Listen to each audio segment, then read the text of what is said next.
रवीना के 2 बच्चे थे। वो एक बड़ी कंपनी में काम करती थी। उसके ऑफिस जाने के बाद उसकी सास उसके बच्चों को संभाला करती, लेकिन रवीना को इसकी कोई कदर नहीं थी। एक दिन रवीना अपनी माँ से फोन पर कहती है, मम्मी क्या बताऊं, मेरी सास तो बिल्कुल अच्छी नहीं है। कुछ समझती नहीं है कि मुझे कितना काम करना पड़ता है। एक तो ऑफिस तक का लंबा सफर और फिर 9 घंटे लगातार काम। बैठे बैठे तो मेरी पीठ अकड़ जाती है। खुद तो सारा दिन घर में मजे करती है, जब मन करा सोए, जब मन किया खाए। तभी उसकी सास वहाँ आ जाती है। अच्छा माँ, मैं बाद में आपको फोन करती हूँ। जी मम्मी जी, कोई काम है क्या आपको? क्या हुआ? रवीना बहू, सारा दिन तो तू ऑफिस के मजे लेती है, लेकिन यहाँ ये बच्चे मुझे आराम भी नहीं करने देते। मेरी तो तबीयत खराब हो रही है। तो आपको लगता है कि मैं दफ्तर में मौज करती हूँ? आपको क्या समझाऊं, छोड़िए। माँ, काम करना भी जरूरी है। मजबूरी नहीं होती तो मैं खुद ही अपने बच्चों को देख लेती। अब आज तो छुट्टी है ना, आज तो कम से कम घर का काम कर ले। बहू काम शुरू करती है। बच्चे के साथ काम करना उसके लिए असंभव हो जाता है। वो जाकर बच्चा सास को देती है और कहती है, मम्मी जी जरा बच्चा तो पकड़ लीजिए, मैं घर का काम कैसे करूं? जैसे मैं करती हूँ रोज बच्चे के साथ। तुझे बताऊं तो तू सोचती है कि कोई बड़ा काम तो है नहीं, बच्चा तो सोता रहता है। अब देख लिया। खैर, बस मैं यही तुझे समझाना चाहती थी। ला, बच्चा मुझे दे और काम कर। बहू मुंह बनाकर वहाँ से चली जाती है। वो मन में सोचती है, बात तो सही है, बच्चे के साथ घर का काम करना असंभव है। वो किसी तरह काम करती है और अगले दिन ऑफिस के लिए निकल जाती है।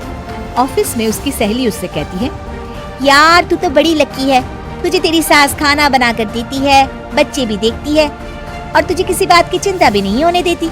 अरे क्या लकी, बदले में मैं उन्हें पूरी कमाई जो दे देती हूँ और अपने बच्चे से दूर रहती हूँ वो अलग।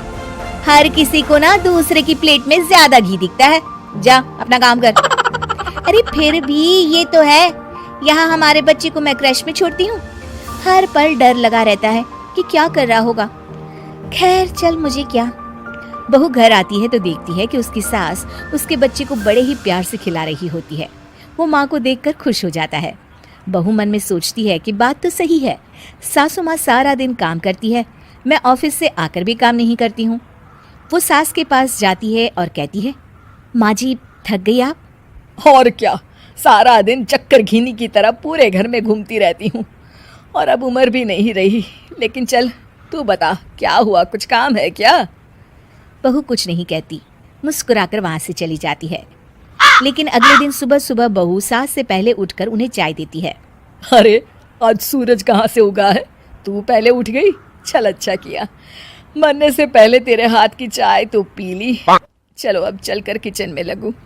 माँ जी, आपको आज से काम करने की जरूरत नहीं है। काम करने की जरूरत नहीं है मतलब? क्या तू करेगी आज से सारा काम? इतने अच्छे तो हमारे नसीब नहीं है भाई। नहीं माँ जी, मैं नहीं करूँगी, ना ही आप करेंगी, बल्कि ये करेगी। तभी वहाँ एक काम वाली बाई आ जाती है। ये कौन है बहू? माँ जी, ये नौकरानी है और आज से सारा काम यही करेगी। मुझे माफ़ कर दीजिए माँ जी, मैं नहीं समझ पाई कि आप थक जाती हैं। आज से आप सिर्फ आराम करिए और मुन्ने के साथ खेलिए। और सास बहू बच्चे के साथ खेलने लग जाते हैं।